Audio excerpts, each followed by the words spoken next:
இணைந்து நடத்துகின்ற இந்த கவிதை பயிலரங்கிலே உங்களை எல்லாம் சந்திப்பதிலே மிக்க மகிழ்ச்சி அடைந்தேன்.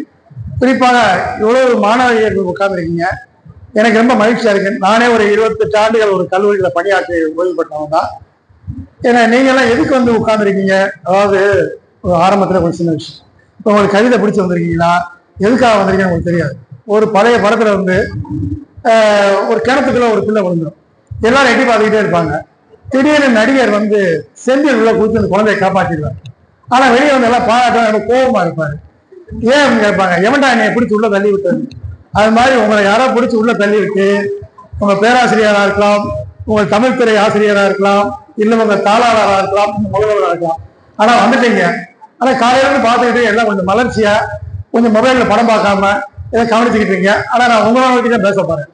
ஏன்னா இந்த பக்கம் இருக்கிற தமிழ்நாடு கலைவை பெருமன்ற ஆட்களுக்கு எல்லாரும் கற்று துறை ஓய்வு வச்சுக்குவோம். ஏன்னா அவங்களுக்கு நான் என்ன சொல்ல போறேன் பத்தி விஷயங்கள் 2 எழுத்த படிச்சிருப்பாங்க. இப்போ பொதுவா கவிதைனா என்ன, இந்த கவிதை என்ன செய்யும் அப்படின்னு, கவிதை ஏதாவது தேவை இருக்கா, வாழ்க்கைக்கு அவ்வளவு அவசியமா, ஒரு மூச்சு காட்டு போலவா கவிதை அப்படின்னு ஒரு கேள்வியை நீங்க எழுதிக்கலாம். ஏன் கவிதை எழுதணும், கவிதையை ரசிக்கணும்? நான் இந்த இடத்துல வந்து ஒரு சின்ன அனுபவத்தை சொல்ல நினைக்கிறேன். ஒரு 1975ஆம் ஆண்டு நான் கல்லூரியில மாணவனா இருக்கும்போது, அப்ப மீரான ஒருத்தர் வந்து கனவுகள் கூட்டல் காகிதங்கள் கற்பனைகள் கூட்டல் காகிதங்கள் ஒரு கவிதை தொகுதி 6 ரூபாய்க்கு கிடைச்சது வாங்கிட்டு வந்து வீட்டுல ஒரு ஹாஸ்டல் வச்சு படிச்சு பார்த்தேன். அவர் நிறைய காவல் கவிதையா எழுதியிருந்தார். எனக்கு ரொம்ப ஆச்சரியமா இருந்துச்சு. அது ஒரு கவிதை உங்களுக்கு இப்ப கூட பொருந்தும் நினைக்கிறேன். நீ என்னை ஒருமுறை பார்த்தால் என் இதயத்தில் முள் தைத்து விட்டது, முல்லை முள்ளால் தானே எடுக்க வேண்டும், எங்க இன்னொரு முறை பார் அப்படின்னு. நான் உடனே ரொம்ப அதை மகிழ்ந்துட்டேன். ஆஹா, இப்படி ஒரு கவிதையா இருக்கு. அப்புறம் வந்து அதை ஹாஸ்டல் முழுக்க எல்லாம் வாசிச்சாங்க. ஒரு கவிதை வந்து என்ன செய்யும் இல்லையா, கவிதையோட ரோல் சமூகத்துல என்ன அப்படின்னு ஒரு கேள்வி எழுதிக்கலாம். இப்ப நம்ம எல்லாம் இப்ப வந்திருக்க ஒரு 60 பேர்ல ஒரு 5 பேர் எதிர்காலத்துல ஒரு கவிஞரா உருவாகிறதுக்கான எல்லா சாத்தியம் இருக்கு. ஏன்னா கவிதை என்பது நீங்க நடந்து போயிட்டீங்க தெருவோரத்துல வந்து ஒரு நெருஞ்சி செடி மூத்திருக்கு, மஞ்சளா இருக்கு பாக்குறீங்க. பஸ்ல வந்து பயணம் செய்யுங்க, முன்னால யாரோ ஒரு அம்மா ஒரு குழந்தைய மடி வச்சுக்க, அந்த குழந்தை உங்களை பார்த்து இருக்குது, நீங்க குழந்தைய பார்த்து சிரிக்கிறீங்க இல்லையா. வானத்தை பாக்குறீங்க, இரவுல விண்மீனை பாக்குறீங்க, ஒரு வானவில பாக்குறீங்க. இப்ப போய் இந்த அருவியை, நானும் ஒரு நண்பரும் போய் இந்த அருவியை பார்க்க போனோம். அந்த மலையை பார்த்தாலே மகிழ்ச்சியா இருக்கு. ஏன் மகிழ்ச்சி அடையணும்? அப்ப மனிதன் வந்து இயற்கையோட சம்பந்தப்பட்ட நம்ம எல்லாத்தையுமே ஒரு ரசிக்கின்ற ஒரு மனோபாவம். கவிதை என்பது தமிழை பொறுத்தவரை 2000 ஆண்டு பாரம்பரியமான ஒரு கவிதை. இல்ல நம்மளுடைய அடையாளம் இல்லையா, இப்ப தமிழ் அடையாளம், தமிழன், நீங்கள் நானும் தமிழன் அப்படிங்கிற ஒரு சொல்லே நம்மளை எங்க சேர்க்குதுன்னா, வடவேங்கிற தென்குமரி ஆயிரை தமிழ் நல்லுறதுன்னா நம்மளை தமிழ் தான் சேர்த்துக்கிட்டு. அப்ப தமிழ் மொழி மட்டும் வெறும் மொழியா, அது செவியல் மொழியா அப்படின்னா அது மட்டுமே இல்லை. அந்த மொழியில வந்து ஒரு அரசியல் இருக்கு. இது மிக முக்கியமானது. இந்த இடத்துல நான் ஒரு சின்ன விஷயத்த சொல்ல மறந்துட்டேன், சொல்லியிருந்தேன். இங்க எதுக்கு என்னுடைய நண்பர் கவிஞர் மன்வாசன் உட்காந்துருக்கார். நான் சொல்லிட்டு தான் ஆரம்பிக்க மறந்துட்டேன். கல்யாணி அவர் வந்து பாத்தீங்கன்னா, நான் வந்து உங்க மாதிரி மாணவனாக 1977ஆம் ஆண்டு ஏறக்குறைய 48 வருஷம் ஆச்சு நினைக்கிறேன். நானும் நண்பர் சமையா எழுந்து ஒருத்தர் இருக்கார், கவிஞர் தான். 2 பேரும் என்ன செஞ்சா, ஒரு நாள் கிளம்பி மதுரையில இருந்து எங்கேயாவது போலாம்னு சொல்லி கிளம்பிட்டோம். அப்ப எனக்கு 19 வயசு. நேரம் வந்து திருநெல்வேலி போனோம். அப்போ ஒரு அஷ்டபூஜை மாட விதியா, நம்ம திருப்பேர் என்ன, சுடலை மாடன் தெருவா, சுடலை மாடன் தெரு, அந்த வீட்டுக்கு போயிட்டான். ஒரு கலாபரியா, ரொம்ப கல்யாணி இப்ப இருந்து பாத்தீங்கன்னா ரொம்ப அழகானவர். இப்பதான் கலர் கம்மியாயிடுச்சு. ஏன்னா இப்ப எழுத்தாளர்கள்ல என்ன எழுவதுகள்ல ஒரு கவர்ச்சியா இருப்பார். அவரை போய் பார்த்துட்டு, ஏன்னா பொதுவா இப்ப எழுத்தாளர் கவிஞர் எல்லாம் வந்து ஒரு இந்த அழுக்கு வேட்டியை கட்டிக்கிட்டு ஒரு ஜிப்பாவை போட்டு ஹவாய் செப்பலை போட்டு கொஞ்சம் அட்டை தரத்தம் மட்டுமே தெரிவாங்க ஒரு காலத்துல. ஆனா அந்த காலத்துல ரொம்ப நேர்த்தியா உடைய ஒரு அவர் வீட்டுக்கு போய் போனோம். போய் அவர் வீட்டுல உட்காந்து பேசிக்கிட்டு இருந்த இரவு. அவருக்கு இவங்க யாரா இருக்கிற 2 பசங்க நம்மளே தெரிய வந்தாங்க தெரியல. எதை பேசிக்கிட்டு, ஏன்னா நான் கவிஞர், ஏன்னா அவர் வந்து அவருடைய சிறுகதை வாசிச்சிருக்கோம், கலைக்க முடியாத ஒப்பனைகள் சிறுகதை தொகுதி வாசிச்சிருக்கேன், கவிதை எல்லாம் வாசிச்சிருக்கோம். ஏன்னா இதை அப்புறம் அவன் அங்கிருந்து கிளம்பி நேரம் கலாபுரியான ஒருத்தர் இடைக்கால இருந்தார். அவரை தேடி அவங்க வீட்டுக்கு போயிட்டான். எதுக்கு சொல்றேன்னா, ஒரு மாணவன் அவங்கள மாதிரி இருக்கும்போது கவிதை வந்து என்ன ஈர்க்குது. ஒரு கவிதை என்பது யாரோ ஒருத்தர் வந்து அவருடைய மனதினுடைய ஆசையை வெளிப்படுத்துறது மட்டுமே இல்லை, ஒரு சமூகம் சார்ந்த ஒரு பிரச்சனையை வந்து அவர் கவிதை மூலம் கொண்டு வச்சிருக்கார். அது வந்து தொடர்ச்சியா வந்து எனக்கு வந்து இருந்தது. அப்புறம் நானே வந்து கவிதை எழுத ஆரம்பிச்சேன். என்னன்னா, நீங்க இலக்கியத்துக்கு எல்லாருமே நீங்கள் கவிதை எழுதணும், எல்லாம் எழுதுவோம். நானுமே அப்படித்தான் 1978ஆம் வருஷம் இந்த ஏதோ ஒரு கோயில்பட்டி பக்கத்தில் ஒரு ஜோதிக நாயன் நண்பர் இருந்தார். அவர் வந்து ஒரு தேடல்னு ஒரு கவிதை தொகுதி கொண்டு வந்தார், கவிதை ஒரு இலக்கியங்கள் கொண்டு வந்தார். அதுல வந்து நானும் ஒரு கவிதை எழுதுறேன். அதுல முன்னட்டையில பாத்தீங்கன்னா வண்ணதாசன், வண்ணலவன், முருகேச பாண்டியன், விக்ரமாதித்தன்லாம் இருக்கும். ஞாபகம் இருக்கும் அவங்களுக்கு தேடல் பத்திரிக்கை. நானே ஒரே மகிழ்ச்சி அடைஞ்சிட்டேன். அடாடா ஒரே நாள் ஒரே ராத்திரி நான் கவிஞராகிட்டேன். அந்த பத்திரிக்கை வந்தது. ஏன்னா எனக்கு முன்னாடி அப்புறம் என்ன துரதிருஷ்டவசமாவோ இதை நல்ல வாய்ப்போ கெட்ட வாய்ப்போ நான் கவிஞனா இருந்தேன். ஆனா இப்போ ஒரு கவிதை தொகுதி போட்டிருக்கேன் கவிதைகள். அப்ப கவிதை எங்கிறது பாத்தீங்கன்னா மனித மனத்தை நெகிழக்கூடிய ஒரு அன்போட ஒரு விஷயம் வந்து. இப்ப நீங்க கவிதையில வந்து கருத்து அப்படின்னு பாத்தீங்கன்னா இப்ப சங்க இலக்கியத்துல வந்து எடுத்துக்கலாம். நீங்க தமிழ்ல வந்து 2000 ஆண்டு பாரம்பரியத்துல சங்க இலக்கியம் இருக்கு, அதுக்கடுத்து காப்பியம், இதுல எல்லாமே இருக்கு. இந்த இதெல்லாம் வெறுமன கவிதை மட்டுமா? அந்த கவிஞன் என்ன சொல்றான், பொன்னானூற்றுல வந்து 2வது ஒரு கவிதை இருக்கு, அதை நான் வாழ்த்து காட்டணும். முரஞ்சியூர் முடிநாகனார், மண் திணிந்த நிலனும் நிலன் திணிந்த விசும்பும் விசும்பு தைவரு வழியும் வழித்தலைய தீயும் தீ முரணிய நீரும் என்றாங்கு 50 பூதத்தை ஏற்கிறார். உண்மையிலே யோசிச்சு பாருங்க, இந்த உலகம் எப்படி உருவானது அப்படின்னு ஒரு கேள்வி எழுப்புறான். யாரு? 2000 ஆண்டுக்கு ரொம்ப சங்க காலத்துல. அவன் ஒரு புலவர் என்ன சொல்றாங்கன்னா, இந்த 5 பூதங்கள் இல்லையா, நிலம், நெருப்பு, இதுகள உருவானதுங்கிறான். நம்மகிட்ட இன்னைக்கு வரைக்கும் அந்த மரபு இருந்துகிட்டே இருக்கு. ஆனா அதே நேரத்துல இன்னொன்னு இருக்கு, வைதிக வேத மரபு, சனாதன மரபு. அவன் என்ன சொல்றாங்கன்னா பிரம்மங்கிறான், யக்ஞங்கிறான், வேள்விங்கிறான், புரோகிதங்கிறான். அது எல்லாமே பிரம்மம் வந்து தூய்மை, ஒரு வர்ணாசிரம கோட்பாட உள்ள வச்சுக்கிறான். இன்னைக்கு வரைக்கும் இந்தியாவில் வந்து 2 விதமான போக்குகள். தமிழ்நாட்டுல நாம் தமிழர்களாகிய இயற்கையை நேசிக்கக்கூடிய நம்ம மரபுல தொடர்ச்சியா இருக்கு இல்லையா, இன்னைக்கு வரைக்கும் இருக்கு. நீங்க யோசிச்சு பாருங்க, ஒரு 2 வருஷம் முன்னாடி, இப்ப போன ஆண்டு சரி, ஏப்ரல் மாசம் சித்ரா பௌர்ணமி அன்னைக்கு நானும் சில நண்பர்கள் எழுத்தாளர்கள்லாம் சேர்ந்து அந்த குமிழி தேக்கடியில இருக்கக்கூடிய மங்களாதேவி கோயிலுக்கு போனோம். அங்க போய் கண்ணகி கோயிலை பார்க்க போனோம். ரொம்ப கஷ்டப்பட்டு தான் போனோம். ஒரு ஜீப் ரைடு. அங்க போனா ஒரு 30,000 பேர். அங்க போனா தமிழர்கள் இருக்காங்க, மலையாளிகள் இருக்காங்க, பெண்கள், ஆண்கள் எல்லாருமே வந்து அந்த கண்ணகி கோயில் இருக்கு. கண்ணகி கோயில், கண்ணகி கதை நடந்துவா கோவலன் கதை சிலப்பதிகாரமாங்கிற விஷயம் இல்லை. சிலப்பதிகாரத்துல கண்ணகி மதுரை எரிச்ச பிறகு அங்க மலை உச்சியில போய் இருந்து வானுலகுக்கு சென்றதுன்னு ஒரு கதை. அங்க போன பிறகு எனக்கு என்ன தோணுச்சு, கண்ணகி இவ்வளவு கும்பிடுறாங்க, நான் கும்பிடல, நான் கடவுள் நம்பிக்கை இல்லாத ஒரு நாட்டியம், 10 வயசு 12 வயசு.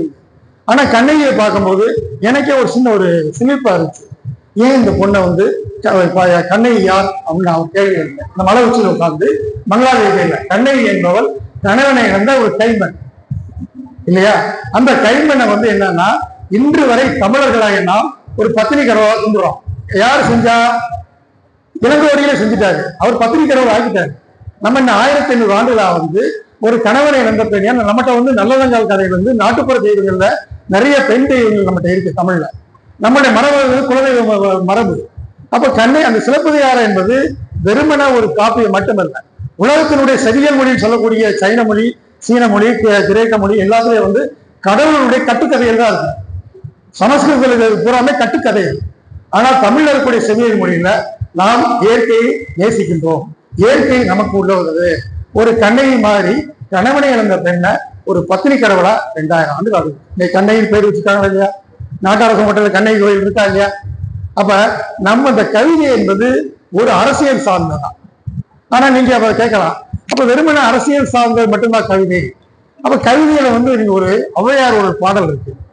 ஔவையாரோட பாடல் வந்து எனக்கு கொஞ்சம் மனப்பாடத்தை குறைச்சு,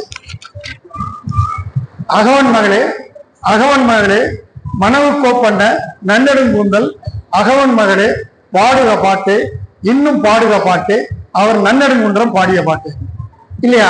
இந்த பாட்டை வாசினார் மூலமா ஆச்சரியப்பட்டிருக்கேன். இது யாரை பார்த்து சொல்றாங்க? அவையார் ஒரு பெண்ணை பார்த்து சொல்றாங்க, நீங்க எல்லாம் பாட்டு பாடணும். ஏன் வந்து 2000 ஆண்டுக்கு 41 பெண்கள் வந்து கவிதை சங்கரிக்க உலகத்துல எந்த செவியல் மொழியில் பெண்கள் கவிதை எழுது? கிரேக்கத்துல 7-8 பெண்கள் தான் இருக்காங்க, தமிழ்ல மட்டும்தான் இருக்கு. அப்ப இந்த மரபுல வரக்கூடிய பெண்களுக்கு அந்த அவையா சொல்லக்கூடிய அகவன் மகளே அவன் மகளே மனவு கோப்பண்ண நன்னெடுங்குந்தல் அகவன் மகளே பாடுக. ஏன் பாட்டு சொல்லணும்? நீங்க யோசிச்சு பாருங்க, நம்ம கிராமங்கள்ல நம்மளுடைய பாட்டிகள், வயதான பாட்டிகள், அவங்களுக்கு வந்து எழுத படிக்க தெரியாது, எனக்கு தெரியாது. அவங்க 4 மணி நேரம் உட்காந்துருப்பாங்க. எங்க அம்மாவுக்கு எழுத படிக்க தெரியாது. ஆனா எங்க அம்மா தாலாட்டு பாடினாங்கன்னா 2 மணி நேரம் பாடுவாங்க. நான் டேப் ரெக்கார்ட் பண்ணி வச்சிருக்கேன். எனக்கே ஆச்சரியமா இருக்கேன், இவங்களுக்கு மொழியே தெரியாது. அப்ப பாடுகின்ற பாடல் என்பது எல்லாரையும் விட, ஆண்களை விட கவிதை என்பது, பாட்டு என்பது பெண்களுக்கு நெருக்கமானது. நான் அப்படித்தான் பாக்குறேன். சங்க இலக்கியத்தில் வரக்கூடிய கட்டுவச்சியும் சரி, சங்க இலக்கியத்தில் வரக்கூடிய அந்த விருச்சம் சொல்லக்கூடிய பெண்ணும் சரி, கவிதையை வந்து மந்திரமா பயன்படுத்துறாங்க. அப்புறம் இந்த கவிதை என்பது நீங்க ஒரு கருத்தியல் சார்ந்ததான். இப்ப யாரும் ஒரே யாவரின் இல்லையா, அது எழுதுனது ரைட். இந்த பாடல் வந்து நம்ம எல்லாம் சொல்றோம். இன்னைக்கு லண்டன்ல வந்து மெட்ரோ ஸ்டேஷன்ல இருக்கு, பிரான்ஸ்ல வந்து மெட்ரோ, பாரிஸ்ல வந்து மெட்ரோ ரயில்வே ஸ்டேஷன் எழுதி போட்டிருக்கு. இது மிக முக்கியமானது. ஒரு 2000 ஆண்டுகளுக்கு முன்னால யாரும் ஏண்டா மணி ஜாதி மதம் பேரு ஆண் பெண் இல்லையா, நீங்க மற்றதெல்லாம் அப்படி இல்லை. நீங்க இப்ப கூட இன்னைக்கு நண்பர்கிட்ட பேசும்போது சொன்னேன், சைவத்துல பகவத்கீதை முழுசா எடுத்து வாசிச்சு பார்த்தேன். பகவத்கீதை வந்து முழுக்க கொடூரமா இருக்கு. குறிப்பா பெண்களை வந்து ஒரு பொருட்டாக மதிக்கல இல்லையா. ஆனா அவன் பெண்களை பொருட்டா மதிக்காம பகவத்கீதையில என்ன சொல்லப்பட்டிருக்குன்னா, ஒரு பெண் வந்து கோடி ஆண்டு பிறந்து, அப்புறம் அதுக்கு பின்னால வந்து அவ சூத்திரனா பிறந்து, அப்புறம் கோடி ஆண்டு வாழ்ந்து, அப்புறம் வைசியனா பிறந்து, அப்புறம் கடைசியா பிராமணா பிறப்பான்னு சொல்றான் இருக்கு. ஆனா என்னென்ன பாத்தீங்கன்னா, இன்னைக்கு வரைக்கும் பகவத்கீதை முக்கியமானது. இப்ப கடந்த ஒரு 10 நாளைக்கு முன்னால கூட நம்மளுடைய நாட்டினுடைய பிரதமர் வந்து யாரா புதியனுக்கு வந்து பகவத்கீதை கொடுத்தார் இல்லையா.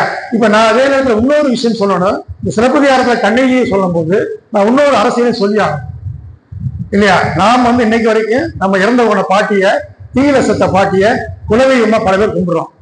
எங்க குலதெய்வம் கூட வந்து தீயில மாண்ட சீனக்காரியம்மன் சிவாசில எங்க அம்மா சொல்லியிருந்தாங்க. அது மாதிரி எங்க அப்பா வழியில வந்து ஒரு மாலையம்மன், மாலையில தீயில வந்து ஒரு பாட்டி தான் வந்து எங்க குலதெய்வம். ரெண்டுமே பெண் தெய்வம் இல்லையா. நம்ம அப்படி தமிழ் மரபுல வந்து கும்பிட்டு கொடுத்துருக்காங்க பெண்களை. ஆனா நான் ஒரு அரசியல் பேசல, ஆனா சொல்லி ஆகும். இந்தியாவில் வந்து 22,000 கோடியில ஒரு கட்டணம் கட்டினாங்க தெரியுமா? என்ன கட்டணம்? டெல்லியில நாடாளுமன்ற கட்டணம். அந்த கட்டணத்துல வந்து யாராவது சாமியாரு பிச்சைக்காரன உள்ள விட்டாங்க. ஆனா இந்திய நாட்டினுடைய முதல் குடிமகனாகிய ஒரு அம்மா உள்ள விட்டாங்களா? ஏன் விடல? இதனை அது விளிம்பில் வாழக்கூடிய பெண் அவங்க. அப்படி யோசிச்சு பாருங்க. நம்ம தமிழ் மரபு என்னவா இருக்கு, இந்த வைதிக மரபு ஆரிய மரபு என்னவா இருக்கு. அப்ப கவிதை என்பது நம்ம யாரும் ஊரை யாவரும் சொல்லக்கூடிய கணியன் என்றாருடைய கருத்து ரீதியா வாழும். இதோட வாங்க திருவள்ளுவர்ல கருத்து வேறுபாடுகள் இருக்கு. அவர் பெண்களை பத்தி சொல்றதுல சில சிக்கல் இருக்கு. ஆனா பிறப்புக்கும் எல்லா உயிர்க்கும், நான் அந்த வரியை படிச்சுட்டு ரொம்ப அதிர்ச்சி அடைஞ்சிருக்கேன். எப்படி ஒருத்தர் வந்து அந்த காலகட்டத்துல எல்லா உயிரும் பிறப்புல ஒண்ணு வேண்டாம் மண்டையங்களாக. ஆனா நம்ம தான் ஆண் வேறு பெண் வேறு, இதுல வந்து அந்த ஜாதி இந்த ஜாதி நூற்றுக்கணக்கான ஜாதியா பிரிச்சுக்கிட்டு இருக்கோம். பிறப்புக்கும் எல்லா உயிருக்கும், அது யார் சொல்ல முடியும்? அப்ப தமிழ் கவிதை என்பது மிக முக்கியமானது. அதே மாதிரி நீங்க கம்பராமாயணத்தை வந்து வால்மீகி ராமாயணம் வேற மாதிரி, கம்பராமாயணம் வேற மாதிரி, அதான் படம் கூட போட்டு வச்சிருக்காங்க. கம்பன் என்ன சொல்றாருன்னா, குகனோடு ஐவரோடுங்கிறாரு. குகன் யாரு? ஒரு வேடன். ராமன் யாரு? ஒரு நாட்டின் மன்னன், இளவரசன். இந்த ராமனும் புகழும் ஒண்ணுங்கிறத வந்து அவ்வளவு பெரிய நினைக்க. கம்பராமாயணத்துல ஏகப்பட்ட கேள்வி உங்களுக்கு இருக்கலாம், எனக்கு இருக்கு. ஆனா அதை மீறி வந்து கம்பராமாயணத்தை எப்படி வாசிக்கிறேன்னா, புகனோடு ஐவரோடங்கிறாரு இல்லையா. அதே மாதிரி வந்து நம்மளுடைய வள்ளலார், ராமலிங்க வள்ளலார், நீங்க அவசியம் வந்து எது செய்றீங்களோ இல்லையோ, நீங்க பெண் குழந்தைகள் சரி எல்லாருமே வந்து வடலூர்ல போய் ராமலிங்க வள்ளலாருடைய இடத்த பார்த்து வரணும் இல்லையா. ஒரு பசித்தலையில் சோறு போட சொல்றாங்க இல்லையா. ராமலிங்க வள்ளலாருடைய 6ஆம் திருமுறையை வாசிச்சு பார்த்தீங்கன்னா, அவர் வாடிய பயிரை கண்ட போதெல்லாம் வாடினேங்கிறார். யார் சொல்ல முடியும்? ஒரு புலவர், ஒரு கவிஞர் இல்லையா. காக்கை குருவி எக்கல் ஜாதின்னு பாரதியார் சொல்றார். பாரதா உனது மானிட பரப்பின் பாரதியார் சொல்றார். இதெல்லாம் எதுக்கு சொல்றேன்னா, ஒரு கவிஞர்கள் என்பவர் இந்த சமூகத்துல இப்படித்தான் நடக்கணும்னு சில அறத்தை சொல்றாங்க. யதார்த்த வாழ்க்கையில அறம் இருக்கா? இல்ல. சொந்த அம்மா அப்பா அம்மாவை சோறு போடாம கொண்டு போய் எங்கிட்ட தள்ளி விட்டு போறாங்கன்னா இருக்கான். வயசானவங்க தொந்தரவுன்னு நினைக்கிறான். இன்னைக்கு வந்து பாத்தீங்கன்னா, கடந்த 20 ஆண்டுகள் நான் பார்த்த மிகப்பெரிய கொடூரமான தமிழ் சமூகத்தில் என்ன, வயசான அப்பா அம்மாவை வந்து தொந்தரவு வீட்டுல வச்சுக்க முடியாது அப்படிங்கிற ஒரு நிலைதான் இருக்கு இல்லையா. ஒரு கூட்டு குடும்பம்லாம் நான் சேர்ந்தது வேற. இந்த மாதிரி மனோபாவத்தில் இருக்கும்போது அந்த இடத்துல வந்து மிக முக்கியமானது வந்து நினைக்கிறேன். என்ன ஏன் அப்படி கவிதை ஏன் முக்கியம்னா, நீங்க 24 மணி நேரம் பிரேக்கிங் நியூஸ் ஓடிட்டு இருக்கு இல்லையா. அப்புறம் கையில எல்லாரும் மொபைல் போனை வச்சு சீரியல்ல படம் பார்த்துக்கிட்டே இருக்கும். அப்ப நமக்கான அசலான சுயமான கருத்து ஏதாவது இருக்கா? இல்ல. நீங்க பாத்தீங்கன்னா எனக்கு தெரியும் 1979ஆம் ஆண்டு மதுரை வைகையில் 72,000 கண்ணாடி தண்ணி இருக்கு. ஆனா இப்போ ஒரு 2 வாரத்துக்கு முன்னால வந்து 4,000 கண்ணாடி தண்ணி தான் போகுது. ஆனா டிவியில தொலைக்காட்சியில பாத்தீங்கன்னா 4,000 கண்ணாடி தண்ணியை ஏதோ தீண்டியை கிளப்புறாங்க. மழை பெஞ்சா மழை வெயிலுங்கிறான், வெயில் அடிச்சா வெயிலுங்கிறான். அப்ப இந்த மாதிரியான இந்த மீடியாக்கள் வந்து நம்மளை வந்து சாத்திட்டு ஒரு நசுங்கிட்டே இருக்கு. அப்ப நமக்கான அசலான சுயமான கருத்து. அப்ப இந்த இலக்கியம் தான் உங்களை மீட்டுருவாங்க. இந்த இலக்கியத்தை வாசிக்கணும். அப்ப நீங்க வந்து ஒரு கவிஞராவது என்பது ஒரு 2000 ஆண்டு கவிதையில மரபுல இருக்கக்கூடிய கவிதையும் சரி, இன்று நூற்றாண்டுகளாக எழுதி கொண்டிருக்கின்ற கவிஞருடைய கவிதையை வாசிக்கணும். உண்மையிலே பாத்தீங்கன்னா இன்னைக்கு தமிழ்நாட்டுல நூற்றுக்கணக்கான பெண்கள் கவிதை எழுதியிருக்காங்க. அது மாதிரி சின்ன ஊர் ராஜபாளையத்தோட எடுத்து பார்த்தோம்னா எப்படி ஒரு 20 பேர் கவிதை இருப்பாங்கல்ல கவிஞர், 20 பேர் கவிதை தூக்கி போட்டுருக்காங்க. கூட இருக்காங்க 80 பேர் பத்தி மகிழ்ச்சி. எல்லா ஊர்லயும் இருக்காங்க சின்ன ஊர்ல. ஏன்னா வேற மொழிகள் அப்படி இருக்குமான்னு தெரியல. நம்ம மொழிகள்ல வந்து கவிதை எழுதக்கூடிய இவ்வளவு பேர் இருக்காங்க. இன்னைக்கு சிறுகதை மட்டுமே 2021ஆம் நூற்றாண்டுல எனக்கு தெரிய ஒரு 500 பேர் இருக்காங்க. ஒரு 125 பேர் பெண்கள் சிறுகதை எழுதியிருக்காங்க. இப்போ தமிழ் மொழி என்பது திரும்ப அடுத்த இடத்துக்கு நகர வேண்டியது கவிதை மிக முக்கியம். கவிதை என்பது நம்மை வந்து இந்த மீடியா வந்து என்ன செய்யுதுன்னா நமக்கான சுயமான அசலான கருத்து இல்லாத காலகட்டத்தில் நீங்கள் ஒரு கவிதையை வாசிக்க ஆரம்பிச்சது என்பது நீங்கள் உங்களை நீங்களே வாசிக்கின்ற ஒரு இடத்துக்கு தான் வர்றீங்க. என்ன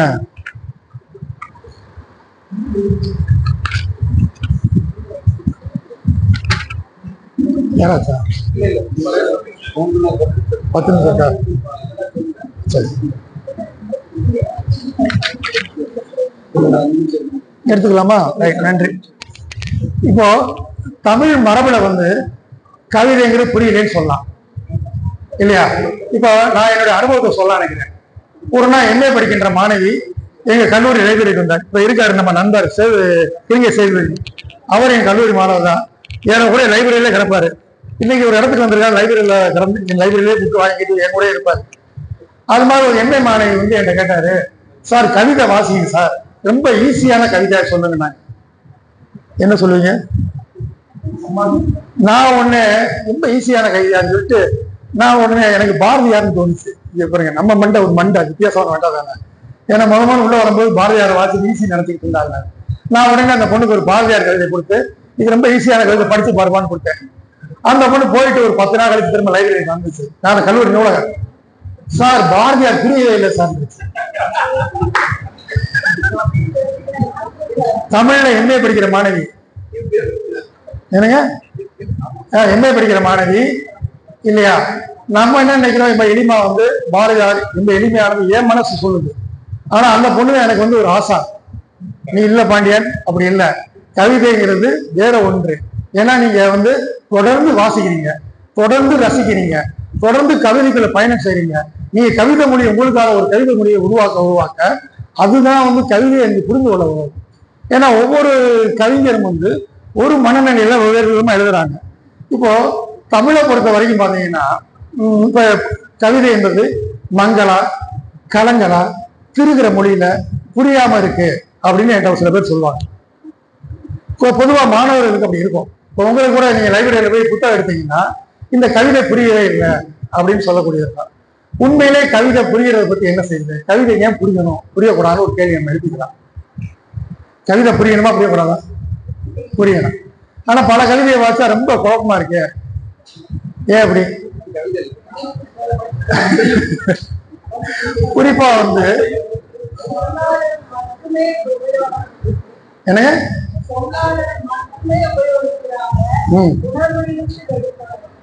சரி,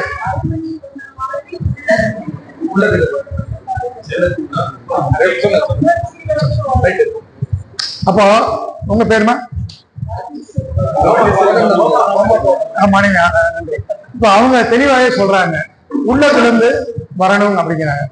அப்ப உள்ளத்திலிருந்து வரக்கூடிய மனதிலுடைய இது இருக்குயா. ஆனா பொதுவா என்ன நடக்குதுன்னா வந்து பல பேர் கவிதையை வாசிச்சுட்டு அதை கவிஞரை நகல் எடுக்கக்கூடிய வேலையும் நடக்குது. ஆனா ஆரம்ப காலத்துல தவறு இல்லை. உங்களுக்கே வந்து இப்ப நான் வந்து ஆரம்பத்துல வந்து ஒரு 72 இருக்கும். மேத்தாவுடைய கண்ணீர் பூக்கள், காமராஜருடைய கருப்பு மலர்கள், இதே அப்ப இருந்தது. வேற புத்தகம்லாம் கிடையாது. கூட போனா வந்து தாவூருடைய கீழாஞ்சேரி, கலீல் ஜிப்ரான், உமர் கயாம், இஜாத் அலை அந்த காலத்துல இருந்தக்கூடிய நான் ஆரம்ப காலத்துல வாய்ச்ச கவிதை. இந்த செல்லப்பால அப்புறம் கண்ணு கிடைக்கல 73 74. ஆனா அதை வாசிச்சுட்டு நானுமே அது மாதிரி எழுதி பார்த்தேன்.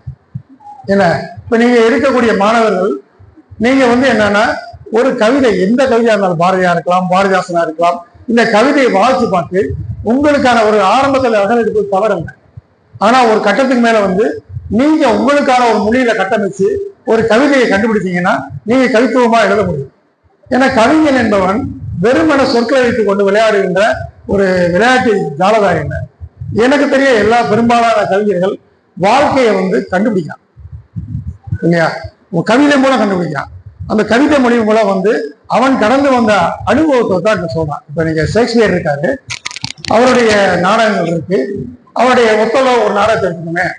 ஒத்தோலோ நாடகத்துல அவனுடைய மனைவி டெஸ்டிமோனா ஒரு பேரழகு. ஒத்தோலோ அது ஒரு மூர் அப்படிங்கிற ஒரு இனத்தை சேர்ந்த கொஞ்சம் முரட்டுத்தனமான அவன் மனைவி சந்தேகப்படுறான். சந்தேகப்பட்டு என்ன செய்யறான், அந்த பேரழகி டெஸ்டிமோனா உறங்கும் போது அவன் தலையணை அமைக்கு கொலை பண்ணிடுறான். இதுதான் அந்த ஒத்தோலோ நாடகத்துல ஷேக்ஸ்பியர் சொல்ற.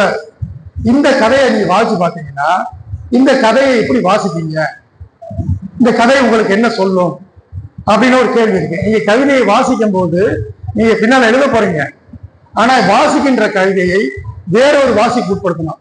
ஒருத்தன் மனைவியை சந்தேகப்பட்டா அது மாதிரி ஒரு ஆணுக்கான துயரம் எதுவுமே இல்லை. நான் எப்பவும் சொல்லியா சொல்லுவேன், ஒரு ஆணுக்கான மிகப்பெரிய துயரம் மனைவி சந்தேகப்படுறதான்.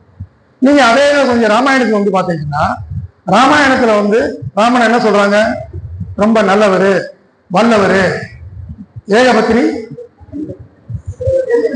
விரதம் என்னம்மா? எப்ப சொல்லுங்க யாராவது, ஏகபத்தினி விரதம் என்னம்மா ராமன சொல்லுங்களேன், சொல்லுங்க யாராவது சொல்லலாமா? ஏகபத்தினி விரதம்னா ஒரே ஒரு மனைவியோட கடைசி வரைக்கும் வந்தேன். நாங்கெல்லாம் அப்படித்தான் இருக்கோம். என்ன கல்யாணி, நாங்களும் ஏகபத்தினி விரதம் தான். என்னமோ அது ஒரு பெரிய கிரிட்டீரியா மாதிரி. என்ன எல்லா ஆண்களும் அப்படிதான் இருக்கணும். அது என்னமோ எல்லாரும் ஏகப்பட்ட பத்தினியோட அலையிற மாதிரி அதெல்லாம் கிடையாது. ஆனா ஏகபத்தினி விரதம் அப்படி சொல்லுவாங்க. நான் அதை முன்பே நம்பியிருக்கேன். எல்லாத்தையும் கேள்விக்கு உட்படுத்தணும் இல்லையா? அப்படிப்பட்ட ராமன் என்ன செய்யறாருன்னா, அந்த சீதை அந்த அந்த அசோகவனத்துல ரொம்ப ஆண்டுகள் இருந்தது. அந்தம்மா அங்க ஒரு பிரச்சனையும் இல்லை. இங்க சேருது அயோத்திக்கு. சந்தேகப்பட்டு அந்த மாதிரி தீக்குள்ள தள்ளி விட்டாங்க. தீக்குள்ள தள்ளி விட்டு என்ன சொல்றாங்க, தீ குளித்தால் சீதைங்கிறாங்க. தீயில குளிக்க முடியுமா? தண்ணி வேணா பக்கெட் எடுத்து குளிக்கலாம். அந்த மாதிரி சீதை எப்படி தீயள்ளி குளிக்கும்? அப்ப நீங்க ராமன் ஒரு சந்தேக பிராணி. அப்ப நீங்க ஏற்கனவே சொல்லப்பட்ட அது எந்த ஒரு கிளாசிக்கா இருக்கட்டும், எந்த ஒரு காப்பியமா இருக்கட்டும், நீங்க வாசிக்கின்றத ஒரு மறுவாசிக்கு உட்படுத்துங்க. ஏன்னா அதுக்குள்ள எல்லா பிரதிகளும் ஒரு அரசியலை முன் வச்சுக்கிட்டு. அப்ப நீங்க எதை எழுத போறீங்க, உங்களுடைய துயரத்தை எழுத போறீங்க அப்படின்றது. இப்ப தமிழ்ல இந்த ஏற்கனவே சொன்னீங்க, இந்த மாதிரி மங்களா எழுதுறது, திரும்பி எழுதுறது, மொழியை குழப்பி எழுதுறதெல்லாம் இருக்கும். அது ஒரு புறம். ஏன்னா நம்ம 8 கோடி பேர் இருக்கோம், 8.5 கோடி தமிழர்கள் இருக்கோம். ஏன்ட்ட ஒருத்தர் கேட்டாரு, என்ன அண்ணே இந்த வைரமுத்து எழுதிக்கிட்டாங்க, அவர் வாட்டு ஒரு ஓரத்தில் எழுதிட்டு போகுது, உனக்கு என்னையா அப்படின்னு, என்ன இப்படி பேசுறீங்க? ஆமா 8.5 கோடி பேர் இருக்கோம், வைரமுத்து மாதிரி ஒருத்தர் எழுதுட்டேன், அவர் பார்த்த நாள் முழுதாய் உன்னை பார்த்த நாள் நல்லா தானே இருக்கு, கொஞ்சம் நிலவு கொஞ்சம் நெருப்பு எழுதிக்கிட்டு இருக்காங்க வைரமுத்து இல்லையா? அப்ப இந்த திரைப்பட பாடல் வரி இல்லையா? அப்ப மொழியில பல இருக்கும். ஆனா நீங்க ஒரு அசலான சுயமான கவிதை என்பது கவித்துவமான இருக்கணும் அப்படின்னா, நீங்க வாழ்க்கை பற்றிய மதிப்பீடுகளை உருவாக்கணும்னா, நீங்க ஒரு சமூக அக்கறை உள்ள ஒரு கவிதையின் மூலம் சமூகத்தை கண்டுபிடிக்கின்ற. ஏன் இப்படி இருக்கு? இப்ப இவ்வளவு பெண் கவிஞர்கள் நீங்க எழுதிக்கிட்டாங்க இல்லையா? இந்த பெண் கவிஞர்கள் பாத்தீங்கன்னா தமிழ்ல ஒரு பெரிய 90கள் ஆரம்பிச்சு இல்லையா, நீனாமணி மேகலை, மாலதி மைத்திரி, குட்டி ரேவதி, இப்படி ஒரு பெரிய அட்டவணை. அது மாதிரி விளிம்பிலே ஒடுக்கப்பட்டவர்களை பற்றி எழுதக்கூடிய ராஜ்குமார்ல இருந்து மதிவாளர்ல இருந்து ஆரம்பிச்சு அவர்களும் பட்டியலினத்தை சார்ந்தவருடைய கவிதைகள் இருக்கு. இந்த கவிதைகள்லாம் நாம் சமகாலத்து வாழ்கின்ற வாழ்க்கையை கேள்வி. இதுக்கு முன்னால பாத்தீங்கன்னா 70களில் வானம்பாடின்னு ஒரு பத்திரிகை இருந்துச்சு. வானம்பாடி சிற்பி, கவிஞர் சிற்பியுடைய இதுல புவியரசு, பிரபஞ்சன், நீங்க எழுதிருக்கீங்களா? நீங்க வானம்பாடி எழுதிருக்கீங்களான்னு? வானம்பாடி கவிஞர் தானே நீங்க? வானம்பாடி கவிஞர் தானே கல்யாணி? அவரு கலாபுரி எழுதியிருக்காரு. இதெல்லாம் எழுதியிருக்காங்க. எல்லா காலம் 70களில் அந்த வானம்பாடி பத்திரிகை, கோயம்புத்தூர்ல உள்ள பத்திரிகை பார்த்தீங்கன்னா அன்றைய சமூக பிரச்சனையை, அன்றைய சிக்கல்களை, அரசியலை முன்வைத்து ஒரு பேச்சுக்களை உருவாக்கியது. அப்ப கல்வி என்பது வெறுமன தனிமனித ரசல் மட்டுமல்ல, நாம் வாழுகின்ற சமூகம் பற்றியான அடிப்படையான கேள்விகள் இருக்குது. அப்புறம் நிறைய சர்வதேச ரீதியில நிறைய கவிதைகள் இருக்கு. அந்த கவிதைகளை நம்ம வாசிச்சு பார்க்கலாம். ஏன்னா வாசிக்க பாப்புலரோட தொடங்கி மாயகோஷ்டி மட்டும் சொல்லி பாட்டு நினைக்கிறேன். இப்போ நான் கூட ஒரு சின்ன புத்தகம் வந்து மாயகோஷ்டியை பற்றி,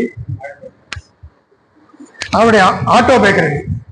ஏன்னா இவர் வந்து 27 வயதுல தத்துவ பண்ணிக்கொண்ட ரஷ்யாவை சேர்ந்த மாயகோஷ்டின்னு ஒரு கவிஞர். அவருடைய ஆட்டோபயோகிராபியை வந்து தமிழை மொழிபெயர்த்தேன். அப்புறம் அவரை பத்தி 30 புத்தகத்துக்கு எழுதியிருக்கேன். நான் வந்து ஒரு மொழிபெயர்ப்பாளர் அல்ல.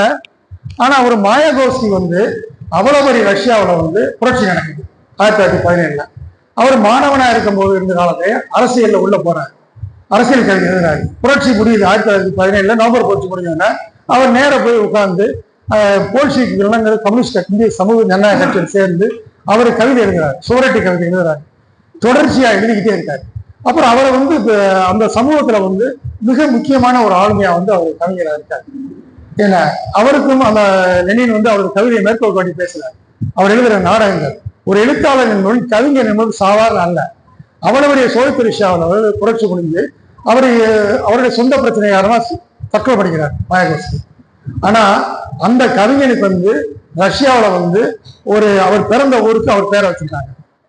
அந்த மாயகோஷ்டியுடைய பேர்ல ரஷ்யாவில் மாஸ்கோவில் வந்து ஒரு மெட்ரோ ட்ரெயின் ஸ்டேஷன் பேர்.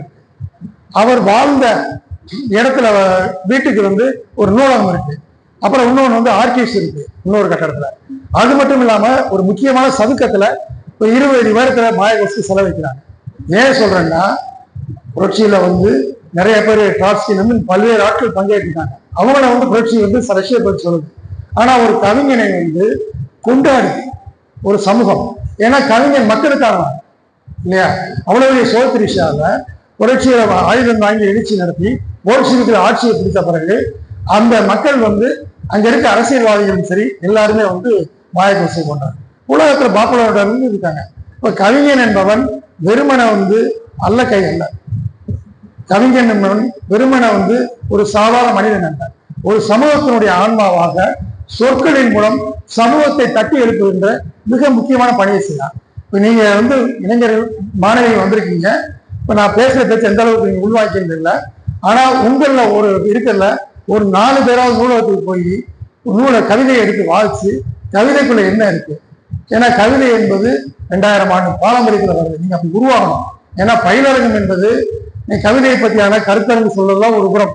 நீ கேட்டீங்க காலையில ஹமீம் முஸ்தாபானா தெளிவா விளிம்பு அப்படி தொடர்ச்சியா பேசிக்கிட்டே இருந்தாங்க.